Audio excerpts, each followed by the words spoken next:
সম্মানিত দর্শক, সম্প্রতি ঢাকার মিরপুরে একটি নজিরবিহীন ঘটনা ঘটে গেছে। বিস্তারিত বলব তার আগে একটি মৌলিক বিষয় বলে নিই। আপনারা জানেন যে গত ২টি বছর ধরে জামাত ইসলামী বাংলাদেশের রাজনীতিতে খুবই গুরুত্বপূর্ণ হয়ে উঠেছিল।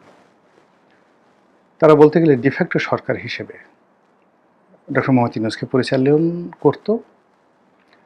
আর যেখানে যেখানে তাদের শক্তিমত্তা রয়েছে, যেখানে তাদের শক্তিমত্তা না থাকা সত্ত্বেও যোগ্য প্রার্থী ছিল বা তারা মনে করেছে যোগ্যতা, সেখানে তারা আগামীতে সংসদ নির্বাচন করবে, সেভাবে তাদের একটা ব্যাপক প্রস্তুতি ছিল। এই লক্ষ্যে তারা বিশ্ববিদ্যালয়, কলেজ, মাদ্রাসা, শিক্ষা প্রতিষ্ঠান, মসজিদ থেকে শুরু করে সর্বত্র তারা তাদের আধিপত্য বিস্তার করেছিল। এর বাইরে জামাতের যারা তৃণমূলের সাধারণ নেতাকর্মী, তারা তাদের আবেগকে প্রাধান্য দিয়ে এমন সব অনার সৃষ্টি তৈরি করেছে, সেই অনার সৃষ্টির কারণে চারিদিকে একটা সি রব পড়ে গেছে।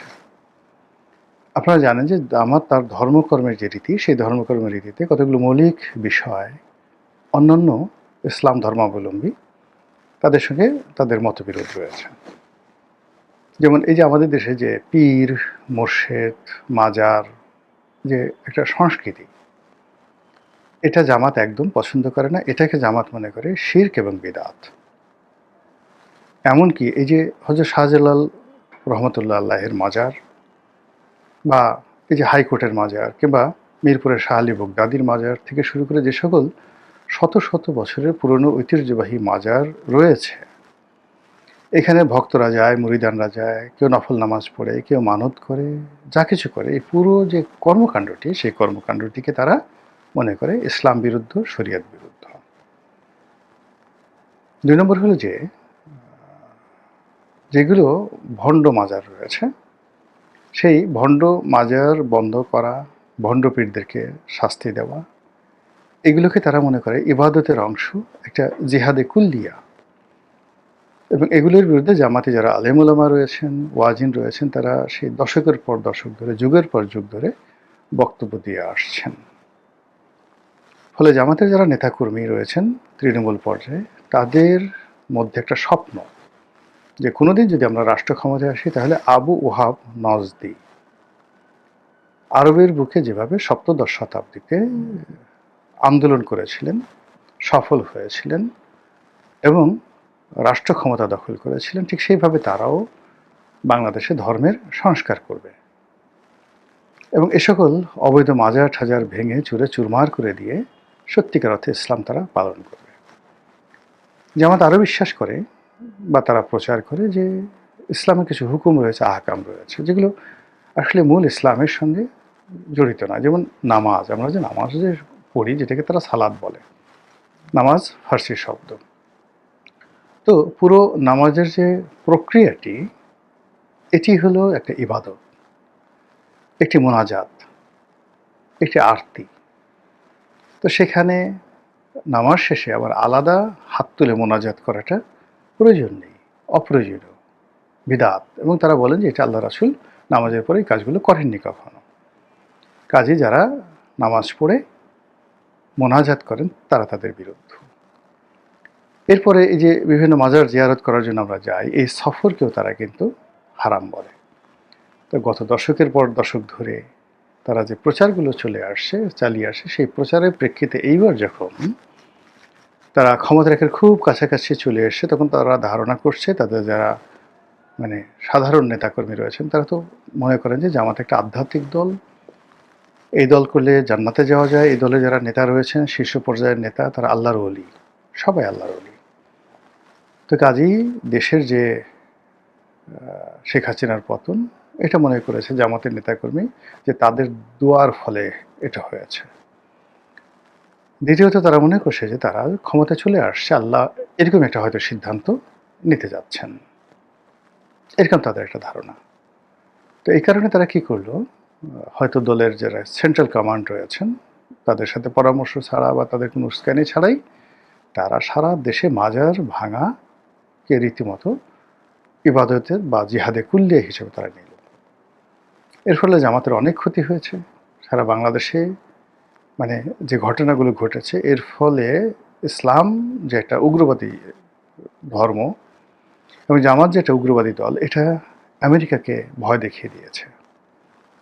ওসমান হাদির মৃত্যু, ব্যারিস্টারের সেই যাকে বলা হয় আক্রমণ, এবং অনেকগুলো মাজার ভাঙতে গিয়ে সেই অনেকগুলো হত্যাকাণ্ডের মতো ঘটনা ঘটেছে, এবং কবর থেকে একটি লাশ তুলে যেভাবে তারা পুড়িয়ে দিয়েছে, এটা শুধু বাংলাদেশ নয়, সারা পৃথিবীতে জামাত সম্পর্কে নেতিবাচক যাকে বলে একটা ধারণা তৈরি করেছে। কিন্তু এত কিছুর পরও জামাত ডোন্ট মাইন্ড, তারা এটা নিয়ে আসলে তেমন কিছু করছে না। তারা মনে করছে দে আর স্টিল ইন দ্য রাইট পথ, তারা সঠিক পথে আছে, এবং তারা তাদের যে জিহাদি কুল্লিয়া এটা তারা চালিয়ে যাচ্ছে। এবং এরই ধারাবাহিকতায় মিরপুরের যে ঐতিহ্যবাহী শাহ আলী বগদাদির যে মাজার, এই মাজারে জামাতের যারা নেতাকর্মী তারা আক্রমণ চালিয়েছে। জামাত অস্বীকার করেছে, কিন্তু ভিডিও ফুটেজে দেখা যাচ্ছে জামাতের চিহ্নিত লোকজন সেখানে গেছে। তারপর যাদেরকে ইতিমধ্যে গ্রেপ্তার করা হয়েছে তারাও জামাতের লোক। অধিকাংশ ওখানে যে সংসদ সদস্য হয়েছে মীর কাসিম আলী সাহেবের ছেলে ব্যারিস্টার আরমান, তো সেই আরমান এটা নিয়ে যে বিবৃতি দিয়েছে বা যে কিছু বলেছে, এই প্রথম জামাতের কোনো সংসদ সদস্য বা দায়িত্বশীল কোনো নেতা কোনো মাজারের আক্রমণ সম্পর্কে বা আক্রমণ নিয়ে এভাবে বক্তব্য দিতে আসলো। যেহেতু ঘটনাটি মিরপুরে ঘটেছে, সেহেতু এর দায় দায়িত্ব আরমানের উপর আসছে, আরমানকে জবাবদিহি করতে হবে। আর আরমান এমনি শারীরিকভাবে মানসিকভাবে আমার কাছে মনে হচ্ছে না যে সুস্থ। তার আচরণে অনেক অসংলগ্নতা রয়েছে, এমনকি তার ড্রেস কোড, তার কথা। আরমানকে আমি দেখেছি, তার বাবা যখন জেলে ছিলেন আমরা তো একসাথে ছিলাম, মীর কাসিম সাহেবের সাথে একসাথে ছিলাম। তো সেই সুবাদে আরমানের সঙ্গে আমার পরিচয় নেই, কিন্তু আরমান এবং আরমানের সাথে কথা হয়নি, কিন্তু আরমানের অন্যান্য যারা ভাই আছেন তাদের সঙ্গে আমার কথাবার্তা হয়েছে। আরমানের মা, আরমানের বোন, আরমানের চাচা, আরমানের চাচি, অনেকের সঙ্গে আমার কথাবার্তা হয়েছে। তো সেক্ষেত্রে আরমানকে আমি যেভাবে কোর্টে দেখেছি শান্তশিষ্ট, বা আরমান সম্পর্কে তার বাবার কাছে যেটা আমি শুনেছি, কিন্তু এখন যে তার আচরণ যা দেখছি আমার কাছে মনে হচ্ছে যে আরমানের আসলে চিকিৎসা দরকার। এটা জামাতের যারা নেতৃবৃন্দ রয়েছেন অন্তত এটি নিয়ে লুকোচুরি করার কিছুই নেই। দীর্ঘদিন জেলখানায় থাকলে একটা মানসিক বিপর্যয় হতে পারে, সে স্পষ্ট একটা ব্যারিস্টার মীর কাসিম সাহেবের ছেলে, তার আচার আচরণ সেটা মনে হচ্ছে না, মনেই হচ্ছে সে অসুস্থ, ইমব্যালেন্সড, হাঁটাচলা, কথাবার্তা। তো আমি মনে করি তার চিকিৎসা দরকার আছে। এটা গেল এক। ২ নম্বর হলো যে এই মাজারে জামাতের যে আক্রমণ, এটা নিয়ে একটা নজিরবিহীন ঘটনা ঘটেছে। অন্য জায়গায় জামাত যেখানে আক্রমণ করতে গেছে বেশ প্রস্তুতি নিয়ে গেছে, এবং ঘটনাটা ঘটেছে একতরফাভাবে। জামাত মেরেছে, অন্য সবাই মার খেয়েছে, জামাত তছনছ করেছে, অন্য সব কিছু তছনছ হয়েছে। কিন্তু এখানে যারা আছে ঢাকাতে, তারা কিন্তু রুখে দাঁড়িয়েছে। অনেকে এখানে যারা মাজারেতে অনেক লোক থাকে, আপনার হাইকোর্ট মাজারে গিয়ে দেখবেন নানা রকম ভবের পাগল। কিছু মানুষ গিয়ে দেখা যাচ্ছে যে হাইকোর্ট মাজারের সামনে যে মোমবাতির দোকান আছে, আগরবাতির দোকান আছে, সেখানে থেকে তবারক কিনছে, মিষ্টি কিনছে, বা ওইগুলো নিয়ে মাজারে তারা ওইগুলো জ্বালিয়ে দিচ্ছে। কিছু মানুষ আছে ওখানে যারা ভং ধরে থাকে, ছং ধরে থাকে, কেউ গাঁজা খায়, কেউ গলায় অনেকগুলো রুদ্রাক্ষের মাল্য পরে বসে থাকে, কেউ হয়তো ওখানে সন্ন্যাসী সেজে বসে থাকে, কেউ হয়তো একেবারে মানে কাপড় চোপড় নাই, ন্যাংটা বাবা হয়ে বসে থাকে।